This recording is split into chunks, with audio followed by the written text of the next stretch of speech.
Senate, the House Speaker, Speaker Martin Romualdez, and the honorable members of the House of Representatives, distinguished members of the Diplomatic Corps, Budget and Management Secretary Amina Pangandaman, and the honorable members of the Cabinet, fellow workers in government, ladies and gentlemen, distinguished guests, good morning at magandang araw sa inyong lahat at isang mainit na pagtanggap dito sa Malàcaniang Palace.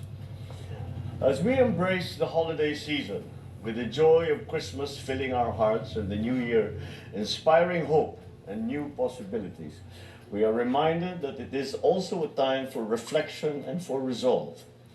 Just as families use this time to plan for the year ahead, so too must government dedicate ourselves to fortifying the foundation that we have laid down for a better future for the country.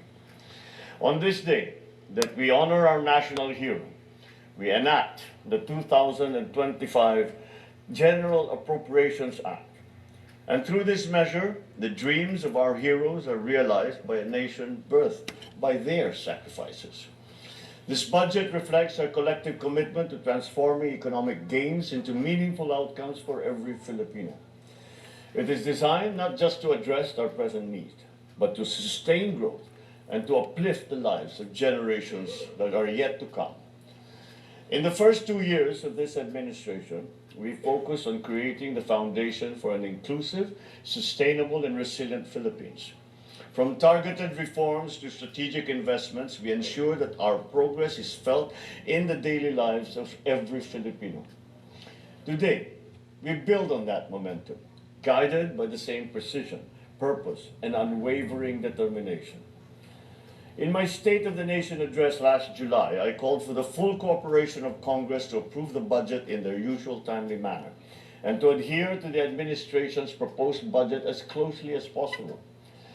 With the passing of the fiscal year 2025 General Appropriations Act, the responsibility of ensuring that every centavo is spent wisely, transparently, and purposefully begins. Cognizant that our resources are finite and our people's needs are plenty, we need to carefully curate the particulars of the budget. So much so that even grand ambitions and great plans must be tempered. We must exercise maximum prudence, otherwise we run the risk of increasing our deficit and debt and derailing our development agenda for our country. While the final version of the budget reflects many of our shared priorities, some provisions required careful scrutiny. The Filipino people have spoken. Every centavo must go to programs that truly uplift lives, strengthen communities, secure the future development of the Philippines. There were calls to veto the entire budget and to revert to a reenacted one. However, this is not an option that we can afford. A reenacted budget will set us back, delay our vital programs, jeopardize targets for economic growth, including our goals of achieving single-digit poverty levels and upper middle income status. However, the executive branch is one with the people in raising concerns over appropriations that are not consistent with the country's development plan and responsive to the needs of the people. After all, it is our people whom we serve.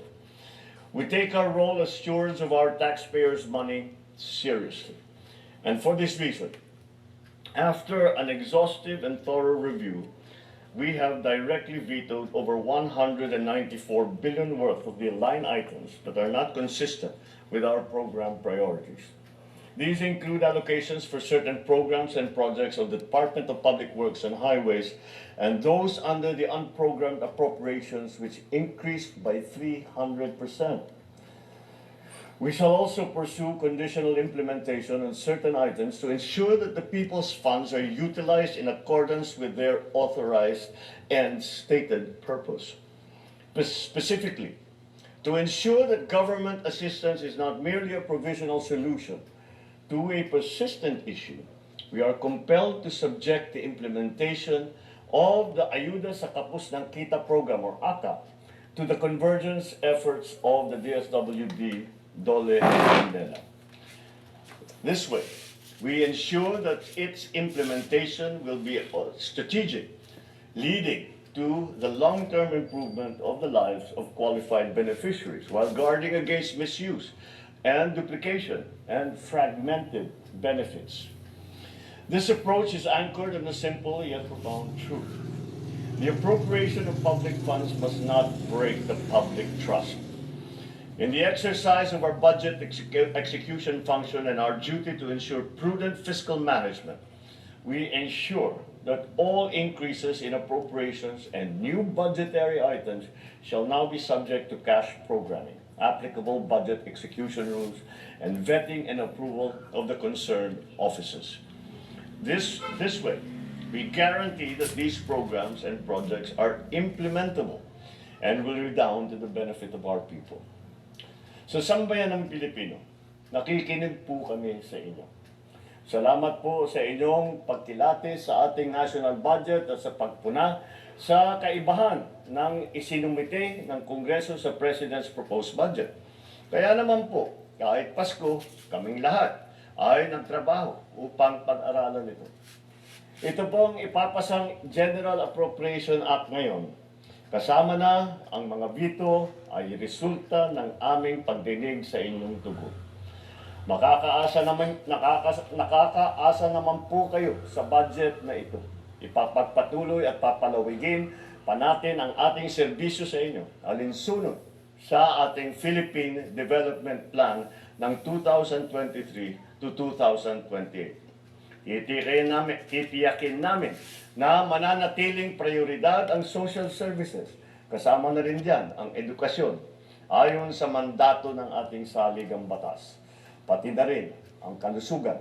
Sisikapin din po natin na ipagpatuloy at ipapagpapatupad ang ating economic services kasama ang infrastruktura at agrikultura upang mapalakas pa ang ating ekonomiya at malabanan ang kahirapan na dulot ng pagtaas ng presyo ng bilihin at kalamidad.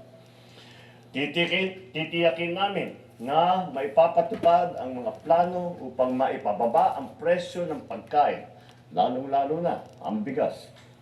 Itutuloy namin ang mga hakbangin upang mapunan ang kakulangan sa mga gusaling pampaaralan at ang mga computer ng mga eskwelahan. Sisiguruhin natin na tuloy-tuloy at mas lalawig pa ang mga benepisyo ng lahat ng Pilipino sa ilalim ng PhilHealth. Through this budget, we will also prioritize green investments and disaster preparedness to safeguard our environment and ensure resilience against disasters. We shall drive innovation and enhance trade and investments to create more quality jobs and to improve productivity. To sustain these efforts, we are advancing governance reforms. We shall continue to improve our systems for a more efficient, transparent, and accountable government. Through digitalization, we shall streamline services, reduce bureaucratic delays, and combat corruption. Sa aking mga kasamahan sa pamahalaan, nais kong ipaalala ang ating tungkulin sa bayan. Gamitin natin ng wasto ang pondo ng ating bayan. Siguruhin natin na agarang masimula ng mga proyektong napopondohan at matapos ito ng naaayon sa programa at pondong inilaan dito. So as we close this year and step into a new chapter, let us remind ourselves of our shared responsibility. Nation building is not the work of government alone. It is a partnership that we make with every single Filipino. With unity, with determination and a clear vision, we can achieve a future where progress is felt in every home, in every community, every corner of this archipelago. Together, let us build a bagong Pilipinas, a nation of genuine and shared prosperity. Maraming salamat sa inyong lahat at siguro maaari pa rin bumati ng maligayang Pasko at masaganang bagong taon. Maraming salamat sa inyong lahat at magandang umaga po. Thank you, Mr. President. At this point, may we request the President to kindly grant us a photo opportunity. May we request all our guests to please rise, gather in the middle, and come a bit closer for the group photo.